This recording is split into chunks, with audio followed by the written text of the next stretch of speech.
Fala pessoal, bom dia. Como eu tinha prometido, então, hoje a gente faz a nossa primeira aula. Confesso a vocês que eu estou um tanto quanto perdido ainda, é a primeira vez que eu faço isso, mas peço desculpas a vocês, com o tempo eu vou me acostumando, vai ficando mais comum e vai melhorando tanto aí a edição quanto a qualidade de áudio. Eu acho que está bom, espero que vocês estejam me ouvindo bem. Além disso, eu queria lembrar para vocês que essa não é iniciativa de escola nenhuma, é uma iniciativa pessoal minha. Então eu peço a você, se possível, se gostar da aula, por favor, clica no curtir aí embaixo, se inscreve no canal, ativa o sininho para você receber as notificações aí das futuras aulas que vierem a ser postadas, para que o canal cresça. Acima de tudo, pessoal, se possível, eu peço a vocês que compartilhem nas suas redes sociais aí o canal, para que mais gente entre em contato e eu possa levar a informação para mais pessoas. Para essa aula inicial, pessoal, eu pensei em falar sobre a globalização e o Covid-19, ou seja, como que a geografia e a sociologia podem te dar instrumentos para pensar essa nova situação que a gente está vivendo. Nunca antes na história nós vivemos uma situação semelhante a essa que nós estamos vivendo, né? Desde os anos 90, o mundo comemora a globalização. Normalmente nós falamos de três aspectos: a globalização econômica, social e cultural. Muitos de vocês que são alunos meus já ouviram eu falar isso em sala de aula. Então, quando a gente fala dessa nova condição de mundo que nós estamos vivendo, um mundo globalizado, nós falamos, em primeiro lugar, da globalização econômica, a diminuição das barreiras, diminuição de tarifas alfandegárias, aumento do comércio internacional, fragmentação da produção em escala global. Nós falamos da globalização cultural, o surgimento de uma cultura globalizada, que é uma cultura em que diferentes povos compartilham basicamente os mesmos traços culturais. Criticamente, em última instância, não deixa de ser uma espécie de imperialismo cultural norte-americano. Muitos de vocês sabem disso, né? Afinal de contas, a indústria cultural, os meios de comunicação de massa, eles compartilham esses traços culturais, que são traços culturais tipicamente norte-americanos, a língua norte-americana, o cinema norte-americano, a música norte-americana, se tornou um aspecto mundial isso. E a globalização social, que é a que nos interessa, o aumento do fluxo internacional de pessoas. Então assim, nunca antes na história tantas pessoas viajaram para diferentes lugares do mundo. Nunca houve um fluxo internacional de pessoas tão grande quanto há hoje. Segundo dados que eu dei uma olhadinha aqui no Google agora há pouco, em 2019 foram 4 bilhões e meio de pessoas viajando através das companhias aéreas. Se a gente considerar que boa parte desses voos foram voos internacionais, então a gente está falando de um aumento exponencial no fluxo internacional de pessoas. E esse aumento no fluxo internacional de pessoas se dá motivado principalmente por dois motivos. Em primeiro lugar, a gente está falando do aumento das migrações, né? A busca contínua por melhores condições de vida, por melhores oportunidades de emprego, faz com que pessoas se mudem de seu país de origem para países que são as chamadas zonas de atração de pessoas no mundo. Basicamente, Estados Unidos e Canadá, América do Norte, Europa e Japão são as principais zonas de atração do mundo contemporâneo. O segundo motivo, que é muito mais importante para essa nossa análise da pandemia que estamos vivendo, é o turismo internacional. Nunca antes na história tantas pessoas viajaram internacionalmente motivadas pelo turismo. Isso fez até com que surgissem as chamadas cidades receptoras, que são aquelas cidades que se especializaram no turismo, cidades do Mediterrâneo, cidades europeias principalmente. A Europa é o principal destino de turismo internacional, sem sombra de dúvida. E esse aumento do fluxo internacional de pessoas nos trouxe esse novo problema. É algo muito novo, é algo a ser pensado ainda. Quando a gente busca na bibliografia especializada sobre a globalização, os efeitos negativos da globalização, normalmente o que encontramos são as mesmas coisas, né? Críticas à globalização econômica, o desemprego em escala mundial, o aumento da exploração do trabalhador, a diminuição dos salários, a exclusão econômica de alguns lugares, né? por não se adequarem às exigências da globalização. Quando a gente busca as críticas à globalização cultural, nós falamos sobre o esquecimento de alguns traços culturais, o abandono da cultura local em detrimento dessa cultura global. Falamos ainda sobre os ultranacionalismos, o fundamentalismo religioso, movimentos separatistas, autodeterminação dos povos. Ou seja, quando procuramos na internet, em artigos científicos especializados, críticas à globalização que nós estamos vivendo, nós encontramos basicamente as mesmas coisas. Críticas ao âmbito econômico da globalização e críticas ao âmbito cultural da globalização. Entretanto, pouquíssima coisa a gente encontra falando, direcionando as críticas ao âmbito social da globalização.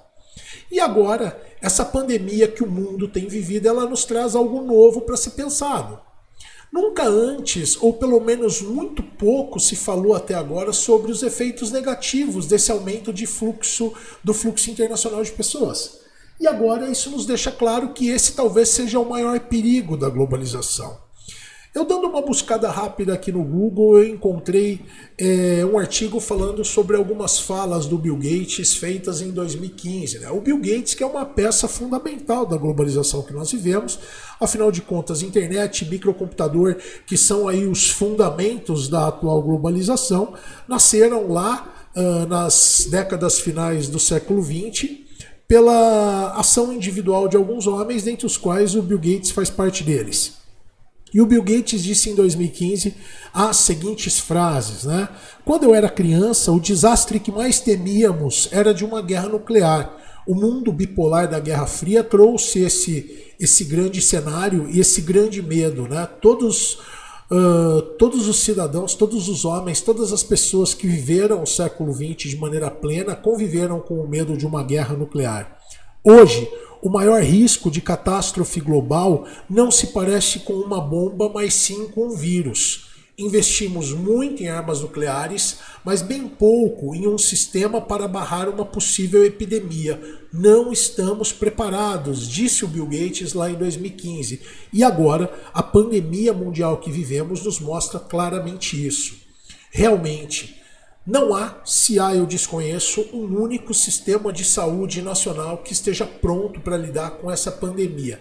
E vejam, é uma pandemia motivada por um vírus que tem uma letabilidade muito baixa. Nós estamos falando aí de apenas, em média, se discute um pouco isso, mas de apenas 3% da população. Existem vírus com taxas de letabilidade muito maiores. Por exemplo, a síndrome respiratória do Oriente Médio estima-se entre 34% e 40% a letabilidade do vírus. E veja, também é um SARS, ou seja, também é um vírus transmitido pelo ar. Então, assim, existem perigos muito maiores, iminentes, que nós estamos convivendo e muito pouco está sendo se discutido e muito pouco está sendo se feito em relação a isso. Qual que é o grande problema dessas possibilidades de pandemia como aqui estamos vivendo? O problema é que nenhum sistema público de saúde está pronto para lidar com essa condição. Quando a gente pega os dados de saúde no Brasil, a gente começa analisando, por exemplo, o número de médicos. Nós temos no país hoje em torno de 2 médicos para cada 1.000 habitantes. Esse não é um número tão baixo, mas esse é um número ainda insuficiente para lidar com uma condição dessa.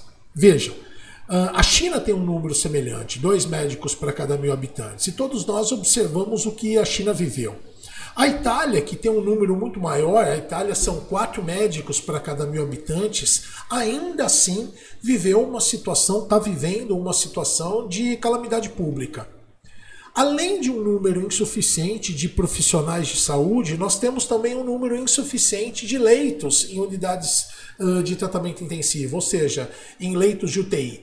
No Brasil, nós temos cerca de 50 mil leitos de UTI disponíveis, que não estão disponíveis para todo o país. Vejam, só 10% das cidades brasileiras possuem leitos disponíveis em UTI. Isso, 90% das cidades brasileiras não têm unidade de tratamento intensivo. Não tem leito disponível para tratar os possíveis casos mais severos oriundos da infecção pelo Covid-19. Isso nos mostra, então, que a situação que pode vir a se formar no país em relação à incapacidade do nosso sistema de saúde tratar todos os infectados é uma situação caótica. Por isso, a necessidade de pedir para que a população fique em casa. E esse movimento, que não é só nacional, né, é um movimento internacional, governos do mundo todo fechando suas fronteiras, governos do mundo todo pedindo para que as pessoas não saiam de suas cidades, não saiam de suas casas, né, fechamento do comércio, fechamento da indústria em escala mundial. Isso é uma clara situação anti-globalização, ou seja, uma clara reação desesperada frente a uma globalização ou um aspecto negativo da globalização que nunca antes havia sido pensado. Pensar essa nova condição, ela é fundamental para definir os rumos que diferentes governos do mundo tomarão a partir dessa nova situação que se coloca. Eu não tenho dúvida que para a próxima década muita gente vai pensar sobre essa nova situação. Muitos críticos da globalização focarão seus estudos nesse sentido, ou seja, pensando mais um aspecto negativo da globalização. Mas o resultado de tudo isso, ele é, ao mesmo tempo que é desesperador, ele nos traz uma nova situação em que o mundo está pensando novas formas de se fazer aquilo que até então nós fazíamos de maneira tradicional, né? Ele está nos trazendo uma nova condição em que estamos revendo a nossa forma de fazer comércio, a nossa forma de prestar serviços, e com isso surgem novas oportunidades para revolucionar práticas tradicionais que vinham aí ainda do século XX. Portanto, pessoal, eu acho que mais do que lamentar a situação em que nós estamos vivendo, você como aluno que está pensando o vestibular no final desse ano, deveria focar em quais as novas possibilidades que essa situação adversa nos trouxe. Quais os novos caminhos que devem ser trilhados pela população mundial, pela economia, para que nós possamos no futuro enfrentar com mais precisão ou com mais preparo situações adversas como essa trazida, que vejam, não é a única vez que isso acontece, é apenas a primeira vez, mas eu tenho certeza que nos anos futuros aí viveremos situações tão adversas quanto essa que nós estamos vivendo agora. Pessoal, não existem respostas, não há resposta na bibliografia. Eu não consigo pensar a priori nenhum pensador, além do McLuhan com seu conceito de aldeia global, e além do Milton Santos, né? Milton Santos já tinha falado há décadas atrás sobre os efeitos negativos da globalização, mas o Milton Santos ele falava de exclusão econômica, exclusão cultural e social. Mas agora nós pensamos uma nova situação, né? Os perigos reais da globalização. Se o século XX foi marcado pelo medo de uma bomba nuclear, pelo medo de uma explosão nuclear, pelo medo de uma guerra, né, durante a Guerra Fria, talvez o século XXI fique marcado pelo medo de pandemias como essa que nós estamos vivendo agora. Por enquanto, é um vírus com uma letabilidade muito baixa, mas nós sabemos que essa letabilidade existe de maneira muito mais alta em outros vírus que também são transmitidos pelo ar. E lembrando que guerras biológicas aí são sempre uma possibilidade. Então fica aí a dica para que vocês pensem. Espero que de alguma maneira eu tenha contribuído, não com respostas, porque veja, não existem respostas, mas apenas ajudando vocês a pensarem essa condição que nós estamos vivendo, ajudando vocês a pensarem essa nova situação. E lembrando que não é só uma situação desesperadora e negativa. Existem novas possibilidades se formando, existem expectativas acerca das mudanças, expectativas positivas acerca das mudanças que essa situação que nós estamos vivendo pode trazer a cada um de nós. Um novo modelo de educação. Vejam, até 10 anos atrás, a educação à distância, a EAD, ela era vista como o patinho feio da educação. E agora ela traz a necessidade para que todo o sistema educacional nacional, mundial, eu até diria, reveja a possibilidade do uso da EAD como uma forma real de ensino e efetiva de ensino. Novas formas de comércio, o uso da internet como uma ferramenta real para ampliar ou pelo menos manter nesses momentos os seus negócios. Então, essa nova condição traz aí uma série de expectativas que podem se tornar expectativas positivas desde que você se adeque à era da globalização, à era da internet, a essa nova era em que vivemos. Pessoal, por enquanto eu fico por aqui.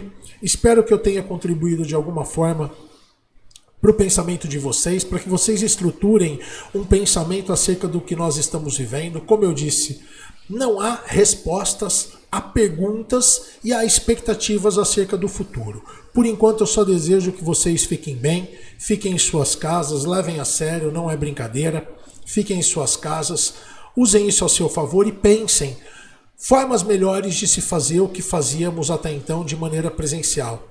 Novas possibilidades para o século XXI.